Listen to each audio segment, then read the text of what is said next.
Selamat sejahtera semua. Hari ini saya akan membentangkan tentang peranan tokoh dalam memartabatkan bahasa Melayu. Saya telah membahagikan pembentangan saya kepada dua bahagian, iaitu peranan tokoh dalam memartabatkan bahasa Melayu pada era pra-merdeka, iaitu sebelum merdeka, dan pasca merdeka, iaitu selepas merdeka. Mari kita lihat saya telah memilih siapa pada era pra-merdeka.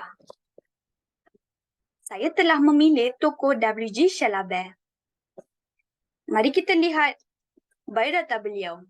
Nama diberi William Girdlestone Shalaber. Beliau dilahirkan di Norfolk, United Kingdom pada 27 Ogos 1862.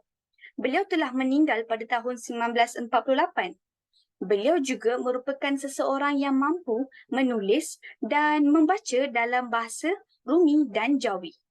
Beliau juga merupakan seorang ulama dan mubalik di Malaya British serta pernah memimpin sebuah resimen tentera Melayu di Singapura. Suka saya mengingatkan di sini bahawa beliau lebih dikenali oleh orang-orang Melayu berbanding orang-orang Kristian.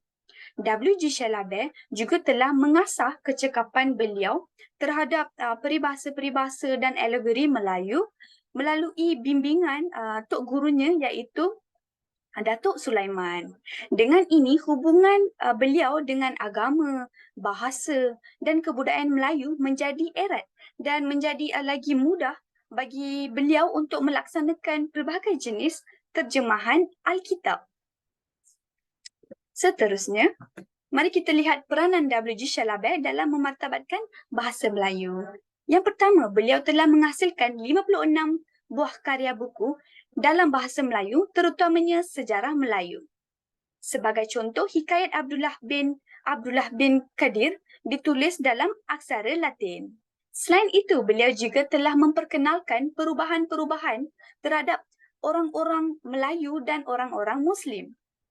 Seterusnya, beliau juga telah berjaya mengusahakan syarikat pencetakan sendiri dengan bantuan Datuk dalam. Syarikat pencetakan beliau terdiri daripada 3, iaitu Mission Press, Methodist Publishing House dan juga Malaya Publishing House. Beliau juga merupakan seorang penterjemah Alkitab dalam bahasa Melayu. Alkitab merupakan asas kepada negara yang berbahasa Melayu ataupun yang menggunakan bahasa Melayu. Seterusnya, beliau juga telah menghasilkan pelbagai jenis naskah sejarah Melayu. Beliau juga berusaha menterjemah hampir 6,500 perkataan perbandarahan kata Inggeris kepada Melayu lalu diterbitkan pada tahun 1902.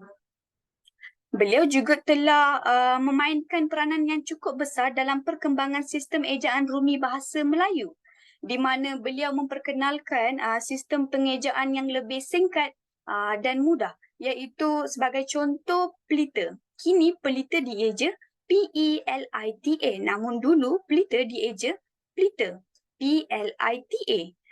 Sebagai contoh lagi, besar. Besar dulu dieja B-S-A-R. Dan keris pula, keris dieja K-R-I-S. Ada 4 huruf sahaja. Di sini kita boleh lihat bahawa sistem ejaan beliau menampakkan gaya seolah-olah tulisan Jawi ditukar kepada tulisan Rumi.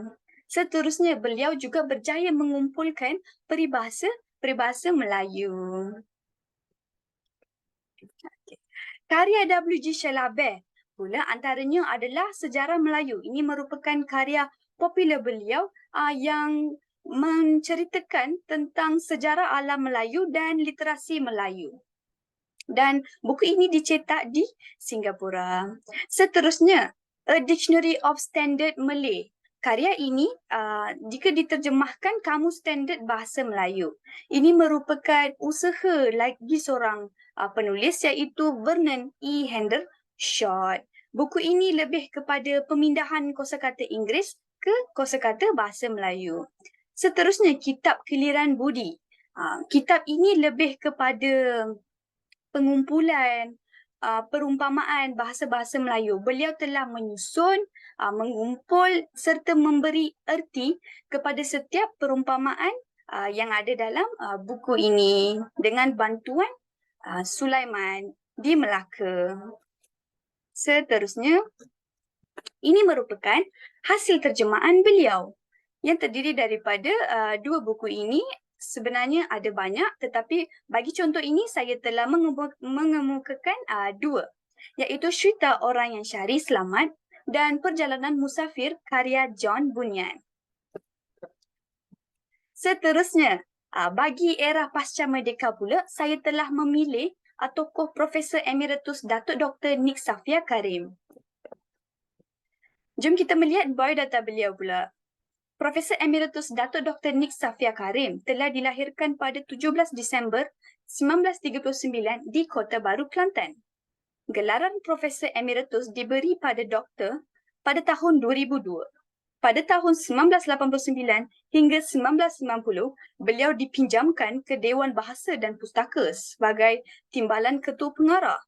Beliau telah memegang jawatan dalam pentadbiran UM sebagai Ketua Jabatan Timbalan Dekan dan Pengarah Akademik Pengajian Melayu. Di sini kita dapat melihat bahawa beliau telah memegang pelbagai jawatan yang hebat-hebat.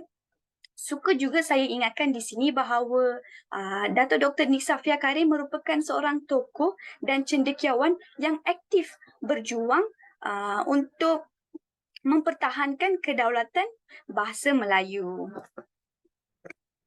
Seterusnya, bidang pengususan beliau terbahagi kepada 3 kategori, iaitu pengajaran bahasa, tata bahasa dan sosiolinguistik. Seterusnya, peranan Nik Safia Karim dalam memartabatkan bahasa Melayu. Yang pertama, beliau telah berkhidmat dalam lembaga pengelola Dewan Bahasa dan Pustaka selama 14 tahun. Seterusnya, beliau juga telah menjadi pakar rujuk kepada negara Singapura dan Brunei Darussalam dalam menghasilkan buku teks mereka. Di sini kita boleh nampak bahawa beliau membantu Kementerian Pendidikan negara tersebut. Seterusnya adalah beliau telah menyertai Persatuan Linguistik Malaysia PLM selama 18 tahun. Ini merupakan platform yang sangat bagus bagi Datuk Dr. Nik Safia Karim untuk memartabatkan lagi peringkat kebangsaan bahasa Melayu di peringkat kebangsaan. Seterusnya, beliau juga memastikan bahasa Melayu menjadi asas pendidikan negara agar nilai bahasa Melayu dapat ditingkatkan. Selain itu, beliau juga telah menghasilkan 30 buah buku yang berkaitan bahasa Melayu.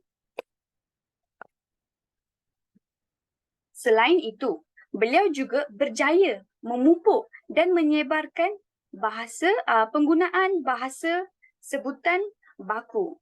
Pada pendapat Nik Safia Karim, sebutan baku ini merupakan sebutan yang digunakan dalam urusan rasmi, formal dan mesyuarat. Dan ini merupakan suatu inisiatif yang perlu dititik beratkan oleh seluruh warga negara Malaysia sekarang agar ketika kita berkomunikasi, pertuturannya sangat seragam, jelas dan lengkap. Selain itu, beliau juga menggalakkan segala penulisan ilmu kreatif dalam bahasa Melayu agar bahasa Melayu tidak ditelan zaman. Dan akhir sekali, beliau juga melakukan beberapa inisiatif dalam pemantapan sistem bahasa untuk kegunaan seharian agar bahasa yang kita gunakan tidak ada kesalahan dan tidak bercampur aduk. Ini merupakan karya-karya Nik Safia Karim. Yang pertama sekali, Panorama Bahasa Melayu Sepanjang Zaman. Ini lebih kepada gambaran atau ciri-ciri gaya bahasa Melayu. Seterusnya, Liku-liku bahasa ke arah penggunaan bahasa yang baik, betul dan indah. Buku ini dicetak pada tahun 2007. Buku ini sangat sesuai untuk pencinta-pencinta bahasa Melayu. Dan terakhir, kita ada Tata Bahasa Dewan edisi ketiga. Buku ini merupakan pegangan utama seluruh warga negara Malaysia dalam kesalahan tata bahasa dan sebagainya. Buku ini juga terbahagi kepada 3 kategori, iaitu variasi bahasa, morfologi dan sintaksis. Seterusnya, beliau juga aktif dalam menyiapkan dan melaksanakan kertas kerja. Yang pertama terdiri daripada kertas kerja aspek sintaksis 1933 dan yang kedua kertas kerja Bahasa Melayu Teori dan Aplikasinya 1980. Ini merupakan muka depan kertas kerja tersebut. Dan yang ketiga terdiri daripada Tata Bahasa Dewan Pengisian dalam dan Cabaran dalam Bahasa Pendidikan, iaitu pada tahun 2005. Sungguh menakjubkan, bukan? Selain itu, Nik Safia Karim bukan sahaja aktif dalam penulisan, malah aktif dalam menghadiri pelbagai sidang. Dalam sidang ini, beliau telah memperkenalkan ataupun menitik beratkan isu-isu atau cabaran menjadikan bahasa Melayu sebagai bahasa rasmi. Dan tajuk kertas kerja ini adalah Isu dan Cabaran Bahasa Melayu Abad ke-21, Sudut Pandangan Malaysia. Seterusnya, perbandingan di antara Nik Safia Karim dan W.G. Shalaber. Jika kita perhatikan, karya Nik Safia Karim lebih menitik beratkan aspek hukum tata bahasa, di mana beliau menitik beratkan kita untuk berkomunikasi dengan jelas, mudah agar semua orang difahami. Selain itu, beliau juga lebih tertumpu kepada sosiolinguistik. Di sini sosiolinguistik menerangkan dua disiplin, iaitu sosio yang bermaksud masyarakat dan linguistik bermaksud bahasa. Selain itu, beliau juga telah menggunakan konsep transformatif generatif, iaitu sebagai contoh, buku Tata Bahasa Dewan edisi ketiga ini telah menekankan konsep transformatif generatif di mana ia lebih kepada kesalahan tata bahasa. Jika sistem tulisan ataupun sistem ejaan dulu, ia lebih kepada sistem deskriptif, iaitu sebagai contoh buku Pelita Bahasa Melayu karya Zakbar. Selain itu, beliau juga menekankan penggunaan bahasa Melayu secara luas agar bahasa Melayu ini sentiasa digunakan dengan betul. Selain kita beralih kepada peranan W.G. Shalaber pula dari segi perbandingan, usaha-usaha beliau lebih kepada penterjemahan bahasa Inggeris ke bahasa Melayu. Selain itu, beliau juga fokus kepada penggunaan istilah Melayu yang lebih sesuai. Hal ini kerana beliau menjaga sensitiviti masyarakat Muslim agar mereka tidak berasa tersinggung apabila membaca karyanya.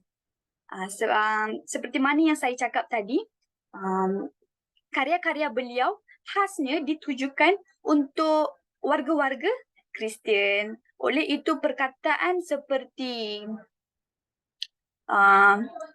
Yesus ditukar menjadi Isa. Itu merupakan contoh-contoh istilah yang W.G. Shalaber telah menitik beratkan. Kesimpulannya, jelaslah bahawa W.G. Shalaber dan Nik Safia Karim memainkan peranan yang cukup besar dalam memartabatkan bahasa Melayu. Oleh itu, sebagai seorang warga negara Malaysia, kita haruslah menghayati dan menjunjung bahasa Melayu yang telah diperjuangkan sekian lama oleh pendeta-pendeta bahasa kita. Kerana bahasa merupakan identiti sesuatu bangsa, maka sayangilah bahasa kebangsaan kita, iaitu bahasa Melayu agar tidak ditelan zaman. Suka saya ingatkan di sini bahawa bahasa merupakan identiti kita. Jika tidak ada bahasa, siapalah kita? Sekian, terima kasih.